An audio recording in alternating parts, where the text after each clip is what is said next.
মৰমৰ ছাত্ৰ-ছাত্ৰীসকল, তোমালোকক মই এতিয়া কেইটামান তোমালোকৰ প্ৰাচীন ভাৰতীয় শিক্ষা তোমালোকৰ যিখিনি আছে, তোমালোকৰ পিছফালে যে আছে প্ৰাচীন পাঠকেইটা, তাৰ কেইটামান শব্দৰ মই তোমালোকক আধুনিক ৰূপ কেইটা দি দিছোঁ। শব্দবিলাকৰ আধুনিক ৰূপ দি দিছোঁ। তোমালোকে নিশ্চয় ভাল পাবা আৰু মনত ৰাখিবলৈ চেষ্টা কৰিবা। ৰোষ মানে কি? খং। তেজী মানে কি? ত্যাগ কৰি। পোহাইল মানে কি? পোৱাল। আৰু সোমৰন্ত মানে কি? সুঁৱৰি। দৰত মানে কি? ভয়তে। কৰকৰা ভাত মানে কি? ঠাণ্ডা ভাত, হয়নে? তাসম্ভাক মানে কি? তেওঁলোকক। তাবকখনে মানে কি? তৎক্ষণাত। বিগুটীয়া মানে কি? ঠাট্টা কৰা। শেৱালি মানে প্ৰণাম। কাজল মানে কি? কলংক। আৰু যুগৰ ভোঁহৰ মানে কি? বহুদিন ধৰি গোট খাই থকা জাবৰ জোঁথৰ। সাতাম পুৰুষীয়া মানে কি? সুপ্ৰাচীন। চুকে কোণে মানে কি? অতি ভিতৰুৱা ঠাই। সোণৰ চোতাল অতি মূল্যৱান বস্তু। আশী মানে কি? আহি। খেৰি মানে কি?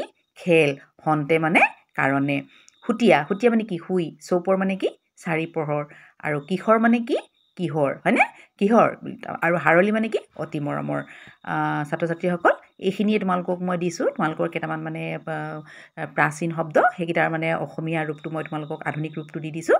আশা ৰাখিছোঁ তোমালোকে ভাল পাবা। আৰু যদি তোমালোকৰ ফালৰ পৰাও কিবা আছে তোমালোকে মোক দিবা, মই তোমালোকক খুব সোনকালে তোমালোকক মই দি দিম।